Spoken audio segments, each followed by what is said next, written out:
Audio and scene. Hey everybody, welcome back to Mom and Pop Comics Talk with A Wave Blue World, where we talk everything from co-publishing to co-parenting and everything in between. We're your comics parents, Wendy and Tyler.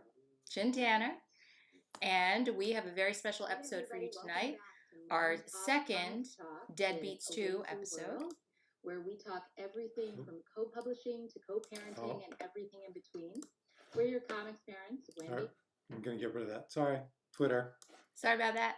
We were getting our Twitter. I was checking to make sure we were live on Twitter because we're on Twitter for the first time, streaming live, and I just found that out by that window, replaying everything Wendy was saying. So you can join us on Twitter as well as on YouTube and on Twitch. So Tyler, take it away. Yeah, as you were saying, we got our second episode on Deadbeats 2, which is live on Kickstarter now. We've got some great guests. Let me bring on the first two of them, and we'll see if the third joins us shortly.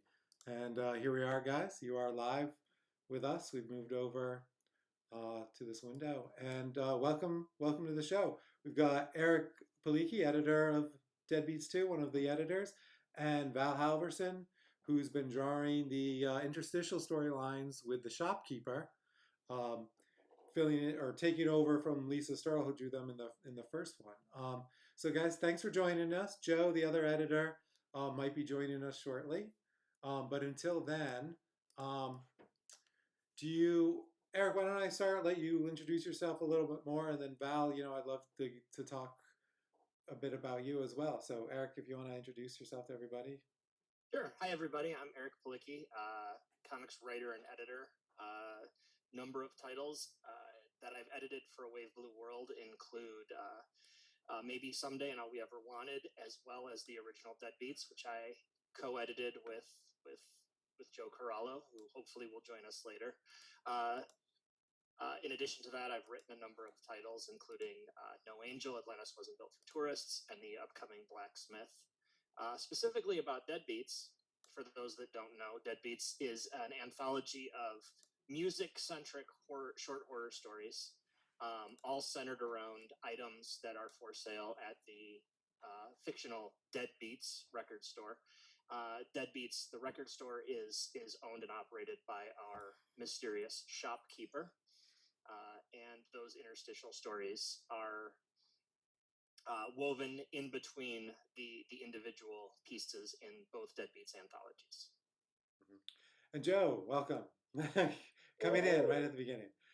Perfect. So, yeah, as I introduced briefly, why don't you introduce yourself, and then we'll get talking with Val as well. Sure. Joe Corallo. I also edited the first volume with Eric. I edited some other anthologies like the Mine anthology, which got the Ringo in 2018, and had an Eisner nom for Best Short Story. I worked on was it co-creating She Said Destroy and writing that over Bolt. I'm currently writing Beck's Star. Well, not currently writing it; it's out now. But issue 2 is out, so to check that out. And I'm also here on Zoom talking to all of you. Adding it to your bio now, right? Great. Well, great to have you guys on there helping us with Deadbeats. Now is Val as well joining us. And Val, I was really excited when Eric and Joe told me you were going to be drawing the interstitials. I had read Finger Guns, came out from Vault, which was just a lot of fun. It was really neat. So, but I don't know a lot about you before that. What else you've been working on? So, please let us know a little bit. How did you get into comics? What things have you been working on? What inspires you? Whatever you'd like to tell us. Hi, my name's Val. Probably already been said like 5 times already. So I'm doing the interstitials for Deadbeats 2. I was the artist for sequels, which was through Fanbase Press. That was the first kind of big-ish gig that I got. Then went from that to Finger Guns, which that's through Vault. I got a million plates spinning, and I don't know which things I can talk about yet Mhm. right now because That's- I don't think anything's really been announced. So it's Okay. all like NDA. Yeah, um, I'm sure it's some really as cool for stuff. how I got into comics, I've pretty much been drawing them since like middle school. Mm-hmm. uh, got my start on Neopets, believe it or not. uh, they were not good. Everybody's gonna start somewhere, right? They were Yeah. not good, but I was featured on the front page once on Neopets, and 12-year-old me was riding high. Wow. Yeah. No, that's great. That's well, huh? And did But you are you yeah, self-taught? I've been doing it for a while. Did some webcomic stuff, which also was not good. But kind of have to start somewhere, right? Yeah. Yeah. I mean, you got to learn how to do it some way. And I was wondering, have you just self-taught, just drawing yourself and doing webcomics? Did you go to school for art at all? I went to college for art. I would still say I'm mostly self-taught. Middle and high school, I did have an art class, but my art teacher didn't do anything. She kind of wanted to teach swim class instead, so it was like there was nothing happening. Yes. But yeah, I'm mostly self-taught. Did a little bit of college art. For comics, that's pretty much completely self-taught because there was no classes. Mhm. So just a lot of comic pages. Right. Well, it sounds like you put yourself right in there doing comics, doing web comics, submitting things. So that's great. Um, wow. All right. That's pretty neat. So let's get into sort of Deadbeats and how you got connected there. So, and Joe and Eric, feel free to jump in. What kind of caught your eye to make Val the selection to take over this important role of the shopkeeper's storyline? I mean, part of it was just being familiar with Val's work through, finger guns, and feeling that would kind of be a good way to like someone who would be unique, but wouldn't be like such a drastic deviation from what Lisa had done. So, I think we're able to keep that consistency. Mm-hmm. Yeah, That makes sense. that's how I felt. Like you could see the similar style to what Lisa had done in the first volume, but it wasn't exactly like a copy or anything. But Yeah. it was seamless. I There's guess an would be- energetic resonance between both aesthetics. Mhm. Yeah. Val, did you look at the interstitials from the first volume at all when you were Yeah, working on this? yeah. No, I love Lisa's work, Mhm. so I was super happy to be on. Yeah, that's great. You weren't too intimidated or anything for following up with Lisa. Maybe withdrawing all the records. Oh, yeah, that's true. Yeah. Do you guys want to continue talking about the interstitials for this one? What were you trying to do with these storylines? We had the shopkeeper. She's the main character. People were familiar with her from the first volume. If they read that into this one. What was your purpose? What were you trying to do with these stories? Well, I think everyone probably is aware of this by now, but the subtitle of Deadbeats 2 is London Calling, and we wanted to move the record store from, an undisclosed location in the first volume to the shopkeeper opening a second location in England for the sequel, and I think that the first interstitial, especially, we kind of treated that as sort of our mission statement, right? Our statement of purpose is the very first panel is a riff on the Abbey Road record cover, and Val just blew it out of the water, just absolutely crushed it, and I was super excited when that first page of art came through, and I didn't know how it was going to resonate. when Joe and I sat down and brainstormed the idea, and I think it's just a perfect opening panel for the book. Yeah, and I'd also just want to add in that I had no idea Neopets has 25,000 Twitter followers still. Oh. Is it really? Yeah, I had to look it up after you brought up that cursed property. Wow. And you were on that when you were 12? Nice. Nice.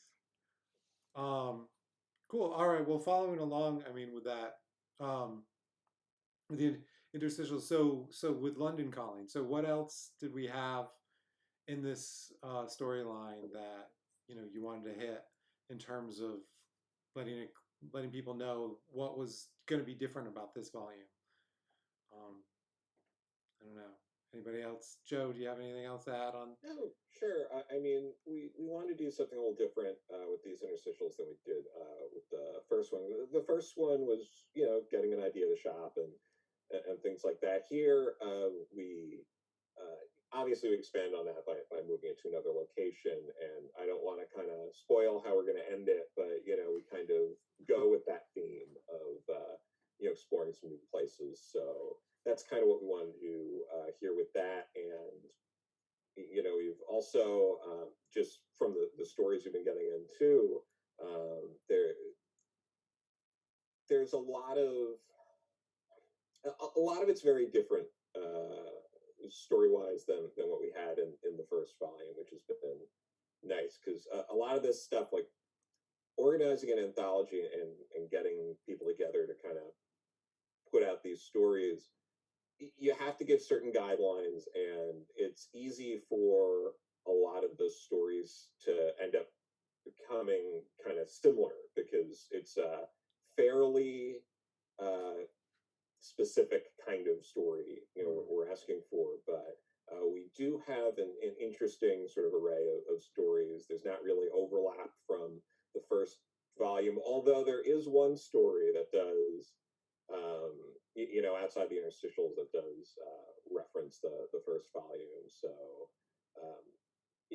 I'm really mostly excited to get it out there and have people see this because we have most of the book already in. Yeah. And we're already getting some lettered stories back, so it's really all coming together. It's just a matter of just wanting it all done and out there so people can see sort of the differences in these books and how different people are approaching these same kind of like writing cues of horror in this little shop. Mm-hmm. Yeah, and you had mentioned besides the interstitials, we do have a story that connects. Eric, did you want to talk a little bit about that? I don't believe that's a secret, right? And people have been talking about how the story that you worked on it with Liana, the first volume, right? And so now this is going to be a sequel, but the creative team is taking a little switch. So yeah. So in the first volume, Liana Kangas and I did a story called The Interview, and I was really excited because it was my first time working with Liana, who's not only a friend but also someone I admire as an artist and have wanted to work with for a long time. And when Joe and I were brainstorming creators that we could talk to for the second volume, Liana came up not as an artist but as a writer because she's kind of been spreading her wings on that side of the medium for a while, having just co-written something with Joe for TKO. And so as she was thinking of ideas for a story, she came to me and said, hey, would it be cool if I wrote a sequel to our story in the first volume? And she did. She went ahead and wrote a direct sequel that Adam Gorham is going to be illustrating. And that is really cool. It's really cool to see Adam drawing characters that I created for the first volume, or co-created, I should say. So pretty delighted with that. Yeah, and I think that's a cool way to tie a sequel to the original by having a story, one of the stories come back, but a slight twist on the creator. So that is pretty neat. So for this sequel, how many repeat creators do you have? you want me to brighten this up? Yeah, please do. Yeah, not too many. We really wanted to try to bring in as many new people as we could. There were It's a bit some much. people who, we did bring back like Regine Sawyer. I've loved working with her Mhm. for a while now, and she's been in some of your other books as well. Outside of Deadbeats, and then similar to Liana came back, but in a different role.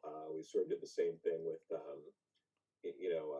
Kyler came back, but he's also writing his own story, and so that's going to be different. Mm-hmm. So yeah, I'm trying to think. There are a few other people, artists like Eva Cabrera and Claudia Guerra, but yeah, for the most, and obviously myself, Eric, you, Tyler, but the vast majority of people are new to this, like Ron Mars, Lila Sturgis, Bill Lobes, people like that. We were very happy to bring in, and getting Jamal Igle to write something's also been great. Yona Harvey. It's a real nice mix of people. We definitely see some different art styles in here, and I think it's really going to make the book stand apart as its own anthology. With solid stories in its own right. Did you solicit people, or did you have an open call, or take submissions? How did that work for this one? We kind of knew who we wanted to work with and reach out to, and we made that conscious effort of wanting to bring in new people for this. But I'm sure Eric also has things to add to that. Yeah, no, absolutely. I mean, it's we generally think of who we would like to invite, and as with the first volume, I think Joe and I were both really excited that no one, or virtually no one, said no or said that they had too much on their plates, so that's always a relief that people want to work with you. People are interested in the stories that, or the genre that you're working in, and the concept of the anthology, and then turn around and actually have a creative concept that they can turn into their story and their entry into the anthology. That's always a relief. And this in this case is no different. This is, I guess, my fifth anthology as an editor with A Wave Blue World, if you count This Nightmare Kills Fascists. So yeah, we can count that. We published it, but we didn't run the Kickstarter. Is what you mean? Yeah, right. So yeah, it's been a very smooth process, and it's always a weight off our shoulders when the work that comes back, as Joe said earlier, not every story is the exact same. Meeting the Devil at the Crossroads story that you always are worried about, but really haven't seen yet. Mm-hmm. Yeah, is there any type of story that you were hoping to see that nobody's done yet? Yeah, I came up with an idea the other day, and I texted this to Eric. I was so upset that I thought of an elevator music story, and no one being stuck in an elevator with horrible music.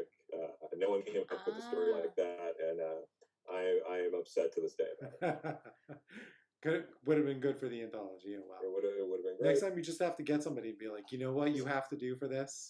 You can't come up with your own story. You have to do this one. Yeah, Exactly. New take, assigned stories. I think that, like, speaking specifically of the three writers in this chat, like, I was really impressed that all three of us came up with really sort of oblique, offbeat ways to approach the theme. Tyler's story, which is out in the ether now and people have seen it, is is more fantasy focused, and it's a high fantasy story with a sort of horror bent. And Joe's story leans very heavily on the historical record, and Joe's story also is set in, if not England proper, at least the British Isles. Mhm. So we do have, we just did it. I think the three of us. I was impressed collectively with how we approached the theme. I was Yeah. going to ask too that in soliciting folks to write and also draw for this book, was one of the criteria a deep interest in music? You know, with coming up with this, I think we knew people who were really interested in music and definitely pursued people like that. Like Scott Peterson, who's a former editor from DC Comics, has like a music blog, for example, like things like that. So there were certain people that we knew would be able to do something interesting with this, and I think that was a factor. And some of the people involved, they might not play music professionally, but have dabbled and stuff like that. So there's a bit of a smattering in there of that, as well as wanting to work with a wide range of different kinds of creators from different backgrounds, and wanting to bring in some veterans into the mix. So Yeah. Val, are you into music? So I actually used to teach piano. As weird Oh, as that sweet. is. Yeah. I've been playing piano basically since I was 5. I play alto sax, so that I don't play that much anymore. I played that in high school. Trying to remember. I've dabbled in guitar. I'm not very good at it. But no, music is pretty big for me. I think there's totally a strong relationship between music and comics. I mean, we have a 14-year-old daughter who's super into comics. I'm 99% sure she's going to go into the industry. She's been drawing since she was really, really little, and she also plays the piano, and she's really into music and like into weird music. So I definitely think that there's like this sort of deep connection, like a sort of even neurological connection between a love of sequential art and a love of music. Yeah. And to even take that a step farther, I think that a good comic store and a good record store are almost mirror images of one another. Completely. Yeah. So, No, for sure. But Val, though, I just want to bring this up, not to blow up your spot or something, but I heard you're not really into emo music. The truth comes out. Controversy on Mom and Pop Comics Talk. Okay. I gotta confess, I don't like MCR. It's a bold stance. Everyone thinks I love MCR because I wear black all the time. It's like, no, not your thing. I don't even really know. I'm already out of my element, so. Fine. But, We're too old to know. It's yeah, fine. yeah. Oh, that makes sense. And yeah, and what we were saying with the connection with the music, I mean, people really take to that. It seems to be what appeals to people the most with this anthology, and the theme really resonates. Almost so that I'm almost like disappointed. They're like, well, do you have a record to go with it, or a playlist? Or I'm like, oh, maybe we'll put together a A playlist. playlist is a nice idea, Yeah, I mean, that's actually. something we could do to go Yeah. to go with the stories. Maybe each one of the creators can choose something for the playlist. Yeah, that's always To like go with their fun. story. Yeah. Yeah, I think we put together a playlist last time, even. It's just something I Right. wasn't even thinking of. But yeah, Just to do on the side. Well, I think it's enough just to be writing the story. I mean, you're always looking for, interesting ideas, like what can you do with a comic medium. So even just having it as the topic and these instruments, and we've tied it in so well with the shopkeeper and the store, and here's a story about each one. That if you're a fan of music, you're getting that in the story. Yeah, absolutely.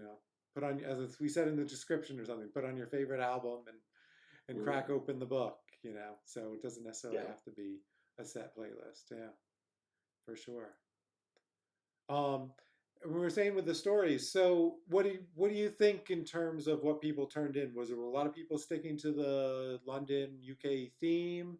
Did we get people that were just like, I just want to tell some story that's not necessarily connected? Was it A lot mix? of strings. A lot of strings. People like string instruments. Yeah. It's true. Yeah. You know, and I mean, I guess it's an instrument that's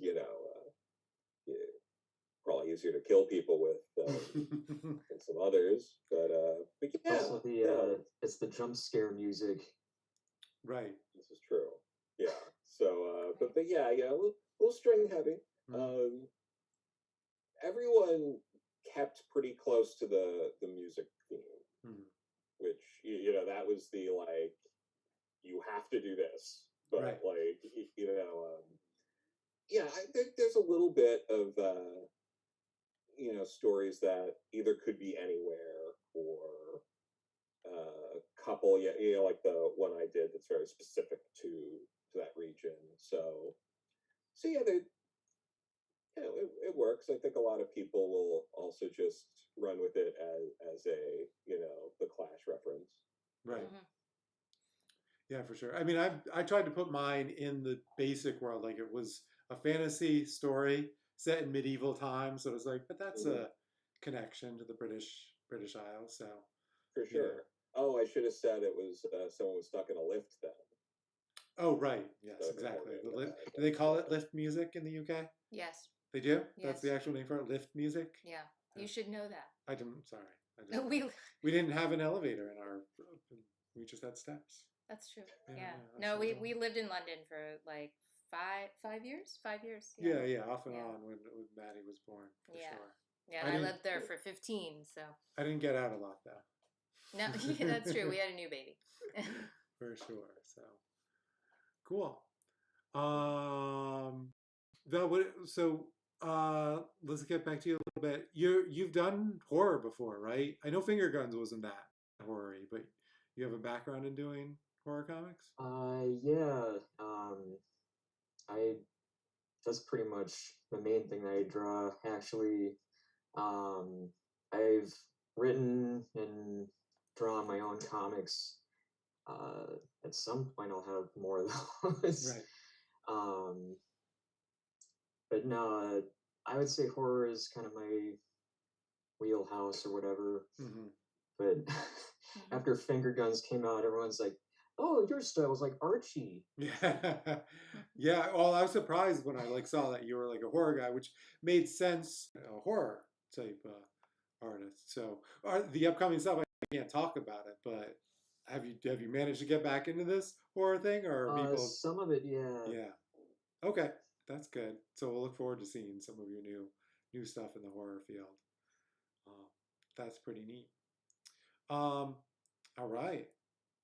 Well, I mean, as we talked about, we got some awesome stuff for Deadbeats. The book is really coming together. We've seen your opening 2 pages on the interstitials, Val. Looking forward to seeing the remaining ones and what goes on with the shopkeeper. That'll be really cool. And for anybody out there, Deadbeats 2 is on Kickstarter now. I put the link. Hopefully everybody can see it on the profile. We really appreciate you jumping in there for the last week of the campaign so we can have Deadbeats 2 out. Got some really cool stuff in it. Some new t-shirts. Gonna have a new style for that one, so we're excited about that. And then you guys are all up to some amazing things. Val can't really talk about his stuff yet, but it's going to be cool. It's not Neopets. It's not Neopets. some Not- darker horror stuff. Joe, your series is out, and Beckstar 1 came out, and number 2 is coming out pretty soon, right? Yeah, Beckstar number 2 is out. I think some places didn't get it yet. But, Okay. By next week, I think everyone will have it. Oh, was it today? Wait, yesterday. I'm losing track of Yesterday, everything. Okay, I haven't been to the But, comic store yet. You're fine. Okay. But yeah, so got that going on. There's a couple of other unannounced things. I have some other shorts and other things that are coming out later in the year. Like I had something in the Yule anthology, Destiny New York Volume 4. I have a backup in that. But yeah, I'm excited to. Well, I'm also working with something else for you that isn't announced yet. So. Oh, right. Yes. So so also that. But yeah. So many things you can't announce yet. Yeah, it's crazy. And that are not Neopets either. Yeah. Not Neopets related at all. Yeah. Right. And Eric, I'm excited for your upcoming. That comes out early July, right? Blacksmith, right? July 7th, Nice. 2 weeks from yesterday. Okay. So I'm not nervous at all. I'm fine. Everything is fine over here. I'm sure it's going to be great. There you